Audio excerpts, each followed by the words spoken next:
بسم الله الرحمن الرحیم. السلام علیکم ورحمت الله. محترم لیدونکو، زه نقیب الله وحدت تاسو ته له شلم درس سره حاضر یم. محترم، موږ او تاسو نن د ایډیټینګ په مینیو کې د ریپلیس په آپشن باندې خبره کوو. فایند آپشن موږ او تاسو په تیر 19 درس کې ویلی. نن موږ او تاسو راځو د ریپلیس په حواله باندې خبره کوو. ګورئ محترم، یوه خبره کوم، هغه ده که چیرته تاسو و دې چینل ته نوي یاست، ډېر داسې پښتانه ورونه دي دوی غواړي چې په اسانه پښتو باندې د کمپیوټر چې کوم ابتدایي کورسونه یې د هغوی درسونه ترلاسه کړي او څه ناڅه زده کړي، نو تاسو لطفا دغه د چینل لینک یا صرف د چینل ته یې را دعوت کړئ تر څو دوی هم مستفید شي په دغه شي باندې. نو دا خبره باید چې تاسو نور ملګرو ته هم وکړئ. نور ملګري هم باید زموږ له درسو څخه کار واخلي او یو څه فایده ترلاسه کړي. مقصد مو هم همدغه شی دی چې خپلو پښتنو ورونو ته یو خدمت وکړو. الله تعالی دې وکړي چې تاسو له دې درسو څخه یو فایده ترلاسه کړئ، یو څه ناڅه، او هغه کوم کار چې له مکتوبه سره وي او هغه تاسو په ښه انداز ترسره کوئ. صحیح سو. نن راځو موږ او تاسو د ریپلیس آپشن ته. صحیح ده. ریپلیس په معنا د چا ده؟ اول به موږ او تاسو د ریپلیس معنا وپېژنو. صحیح ده. ریپلیس په معنا د پر ځای. صحیح ده. ګورئ، زما یو مکتوب ده، په دې مکتوب کې یو لفظ ما لیکلی ده، غواړم چې دغه لفظ بدل کړم. فرضاً زه راځم مکتوب ته، په مکتوب کې ما یو لفظ لیکلی، دا لفظ د یو شهر نوم ده یا مثلا د یو شخصیت نوم ده، د یو بل شي نوم ده. نو اوس که وغواړم چې دا مکتوب کې دا کوم لفظ ده، د شهر نوم چې ما لیکلی ده، مثلا یا د وطن نوم ده، لفظ د افغانستان ده، لفظ د پاکستان ده، غواړم چې دغه لفظ زه بدل کړم په بل هیواد باندې، له ما څخه په غلطي کې یا له ما څخه په ناپامي کې دا یو لفظ په بار بار دغه باندې لیکل سوی. مکتوب ستاسو د 15 صفحو، د 20 صفحو، حتی د 200 صفحو مکتوب هم راځي. اوس نو که تاسو په دې 200 صفحو کې هر لاین تاسو ګورئ، هر لفظ ته ګورئ، دا به تاسو څخه وخت واخلي، او دا هم کیدای شي چې له تاسو څخه یو نوم پاته شي، ځکه د انسان پام نه وي ورته. نو په هغه صورت کې موږ تاسو د فایند آپشن ته راځو، هغه لفظ فایندوو. صحیح سو. هغه لفظ یې ور ځان ته معلوموو.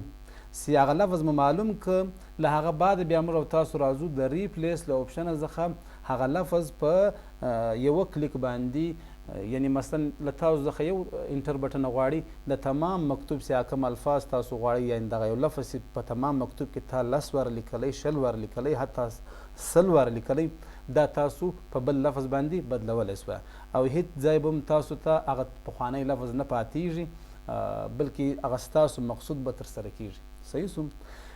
ریپلیس په معنا ده پر ځای، یعنی که زه وغواړم چې مخکې کوم لفظ و هغه زه بدلوم په دې اوسني لفظ باندې، په دې صورت کې موږ او تاسو د ریپلیس آپشن کاروو. زه اوس راځم مکتوب ته. مکتوب له موږ او تاسو سره دا مکتوب ده، دا مکتوب چې ده پر 3 صفحو باندې مشتمل ده. صحیح ده. په دې مکتوب کې لفظ د کمپیوټر، موږ او تاسو په فایند آپشن کې هم دغه لفظ د کمپیوټر چې و هغه فایندینګ مو کړی، یعنی مثلا دغه د فایند آپشن موږ او تاسو پر کمپیوټر باندې کارولی. دغه لفظ د کمپیوټر زه غواړم چې ما څو ځلې لیکلی. صحیح ده. نو تاسو به د فایند آپشن ته ورسئ، صرف یو کلیک به ورکوئ، دلته به لفظ انتخاب کوئ. چې لفظ مو انتخاب کړه، له انتخابه بعد تاسو ته تمام درښیي چې 18 ځایه تاسو دغه لفظ لیکلی. صحیح سو. اوس د فایند له آپشنه څخه خو تاسو دغه لفظ ومومه. فایند په معنا د موندلو و، چې دا 18 ځایه موږ په دې مکتوب کې لیکلی، او هغه جملې هم تاسو ته درښکاره کوي چې په کومو جملو کې تاسو دغه لفظ لیکلی وي. صحیح سو. اوس زه غواړم دغه لفظ د کمپیوټر بدل کړم په بل لفظ باندې، له ما څخه په خطا کې لفظ د کمپیوټر لیکل سوی مکتوب د فرضاً دلته باید چې ما لفظ د موبایل لیکلی یا ما د بل داسې شي نوم لیکلی، یا مثلا دا غواړم چې دغه لفظ د کمپیوټر زه بدل کړم په هغه کوم لفظ چې زموږ مقصد ده، په هغه باندې یې واړوم. نو په دې صورت کې موږ او تاسو راځو د ریپلیس آپشن ته. د فایند آپشن موږ تاسو پرون ویلې وله، نن موږ او تاسو د ریپلیس آپشن ته راځو. صحیح سو. تاسو به د ریپلیس آپشن ته کلیک ورکړئ. صحیح سو. د فایند اینډ ریپلیس په نامه باندې تاسو ته وړه غوندې وینډو درکوي.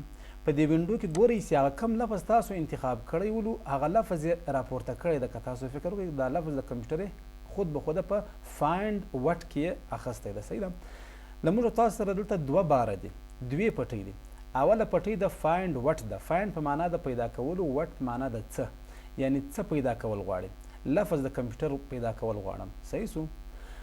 له دې باره لاندې له موږ او تاسو سره د ریپلیس ود یعنی زه غواړم چې دغه کمپیوټر لفظ بدل کړم پر ځای هغه لفظ چې هغه زما مقصد د هغه راوړم ود معنا په معنا د هغه لفظ یعنی ریپلیس زه بدلوم دغه لفظ د کمپیوټر ود په پلاني لفظ باندې صحیح سو دا لفظ د کمپیوټر زه بدلوم ود په پلاني لفظ باندې چې موږ او تاسو دلته اوس هغه لفظ ورته لیکو هر څه چې تاسو ورته لیکل هغه تاسو لیکلی سو صحیح ده دا له موږ تاسو سره دوه باره دي یو د فایند وټ بار ده پټۍ ده دویم له موږ تاسو سره د ریپلیس ود پټۍ ده صحیح سو موږ تاسو به اوس فلحال راسو زه په دې کې لفظ د انګلیش یو درې الفاظ درې حروف لیکم تر څو هلته تاسو ته ښه واضح سي که زه د پښتو لفظ ورواچوم بیا به موږ تاسو په هغه پسې ګرو نو تر هغه دا ښه ده چې زه د انګلیش یو توری ورواچوم په تمام مکتوب کې به واضح معلومیږي تاسو به خپل مقصد توری ورواچوئ چې کوم تاسو یې په اړوئ په هغه توري باندې به بدل کوي صحیح سو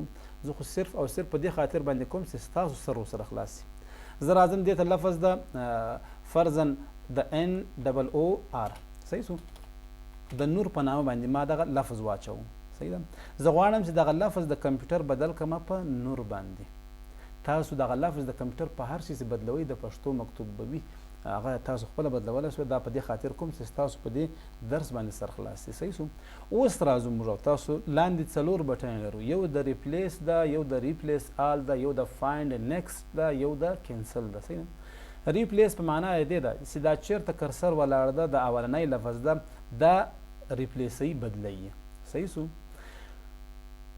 زه به ریپلیس بټنه کلیک کړم ګورئ له موږ او تاسو سره اوس دی ورته دویم لفظ ته راشوه سو دغه د بدلېدل شروع کړو صحیح سو په هغه اول صورت کې دی هغه لاندې دغه ته راغه چې هغه دویم لفظ د کمپیوټر یې پیدا کړه بیا یې ریپلیس کړه په لفظ د نور باندې صحیح ده اوس د دویم ته ګورئ دا یې هم ریپلیس کړه دریم ته راشوه سو دلته له موږ او تاسو سره په دې وینډو کې د ریپلیس په معنا دا ده چې یو لفظ تاسو ته بدلوي یو لفظ تاسو ته بدلوي او که چیرې تاسو وغواړئ چې تمام دې بدل سي نو تاسو به راځئ د ریپلیس آل آپشن ته یا د ریپلیس آل بټن ته به راسئ دلته به تاسو کلیک ورکړئ هغه کوم 14 ځایه چې دي وینې ریپلیسمنټ په دې وینډو کې تا دا لیکلي دي چې پاته 14 ځایه ریپلیسمنټ او هغه هم اوکې سول صحیح ده تاسو به اوکې کوئ صحیح ده دا به کینسل کړئ اوس راسئ بالا یې وګورئ چیرته چې لفظ د کمپیوټر و هغه په نور لفظ باندې بدل سو صحیح ده لاندې پسې راسئ وګورئ مکتوب ته دا هم ده صحیح ده دا هم ده همدغه شان ته دا هم ده دا زموږ او ستاسو د ریپلیس آپشن باندې یعنی که وغواړو چې یو لفظ زه بدلول غواړم په بل لفظ باندې بیا موږ او تاسو راځو د ریپلیس آپشن ته د ریپلیس د آپشن څخه دا کار ترسره کولی سو د ګو ټو آپشن انشاءالله مخکې راځي دا بیا له هغه ځایه سره وایو ګو ټو په معنا ده تګ ده چې موږ او تاسو تګ چیرته کوو ګورئ په دې کې بیا د پیج په حواله باندې چې کومې صفحې ته د تګ کول غواړم سیکشن په حواله باندې ده د لاین په حواله باندې ده بک مارک ده او کمنټس ده فوټ نوټ ده اینډ نوټ ده داسې نور هم څه شته دا به انشاءالله که خدای کول موږ او تاسو د پیج په دغه کې وایو چې زه غواړم یعنی په یوه کلیک باندې ډایرکټ و فلانۍ صفحې ته ځان ورسوم په هغه صورت کې بیا موږ او تاسو ګو ټو آپشن کاروو صحیح سو الله تعالی دې وکړي چې په دې باندې به تاسو پوه سوي یاست انشاءالله والعزیز آینده درس کې به موږ او تاسو د سلیکشن په حواله باندې خبره کوو والسلام علیکم ورحمة الله وبرکاته